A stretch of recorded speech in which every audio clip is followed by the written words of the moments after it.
Bon, bonjour Dominique Miglet, bonjour. merci de me recevoir cette année aussi là, pour les journées hypnotiques de Biarritz. Oui.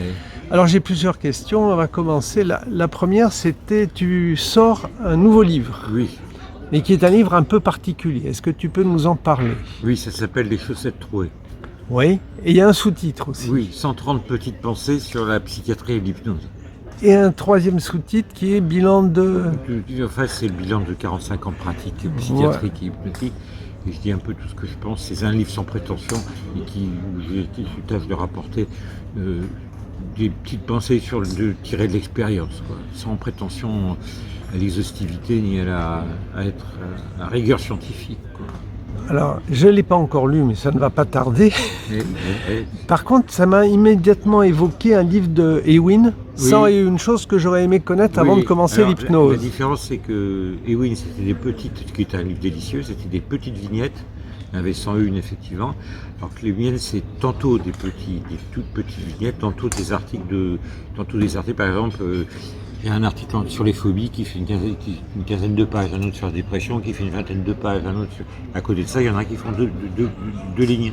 Et puis voilà, donc c'est un peu la psychiatrie dans la vie, quoi, l'hypnose dans la vie, quoi. Alors c'est de la psychiatrie hypnose, ou est-ce qu'il y a aussi des remarques sur les techniques de base, sur la pratique hypnotique? J'explique ce que c'est que l'induction hypnotique, par exemple, ce que c'est que l'hypnose profonde, ce que c'est que les suggestions directes, ce que sont les suggestions post-hypnotiques, et en donnant beaucoup d'exemples cliniques. Mais aussi, je fais beaucoup de psychiatrie avec, je disais, phobie, hystérie, troubles bipolaires de l'humeur, schizophrénie, les médicaments, ce que je pense des médicaments après 45 ans d'hypnose, et de psychiatrie, voilà, tout ça, quoi. Et puis mélanger à des choses que j'ai trouvées dans la vie, puis des petites choses que je trouve marrantes d'en voir matin. Alors ce livre qui est une sorte de bilan. La différence, c'est qu'il fait 390 pages, avec différence avec les autres. Ah oui, c'est une grosse. Ah oui, c'est une grosse différence. D'ailleurs, dans mes rubriques, maintenant, je marque le nombre de pages. Oui. Pour que les gens ne soient pas surpris.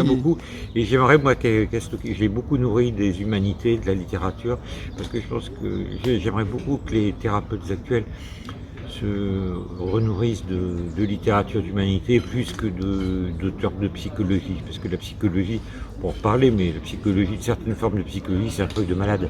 Il vaut mieux lire Balzac que Mélanie Klein, quoi, par exemple. Alors ça me fait venir immédiatement deux remarques. Oui.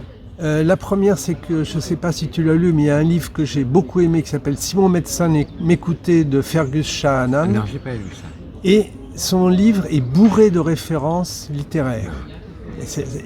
Et puis qui vont exactement dans le sens de ce que tu dis. Lui, son problème, c'est la communication, l'alliance thérapeutique. Oui. Et l'autre remarque, c'est que je lis en ce moment le bouquin de White sur la thérapie narrative, les cartes, et il explique très bien que son travail, il l'a fait à partir du travail de Brunner, qui est un linguiste, qui a analysé comment étaient construits les romans. Oui, de celui-ci surtout. Voilà. Oui. Bon, ça, c'est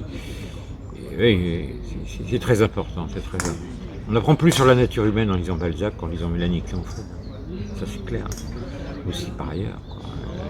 Là, par exemple, j'ai une lecture de l'anorexie mentale à partir d'Arthur Rimbaud, de l'Ophélie de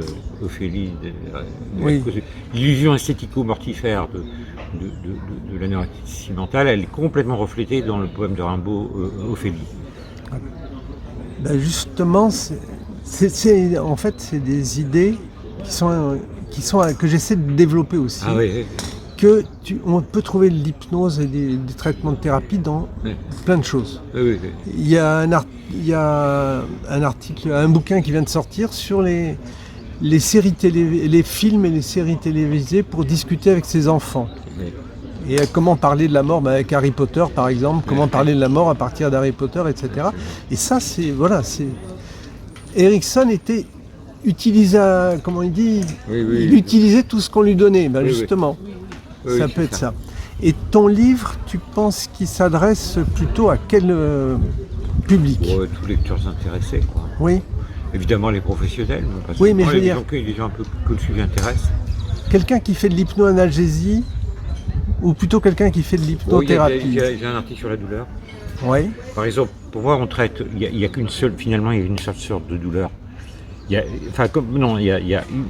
On traite, non, c'est pas, ma phrase est mauvaise.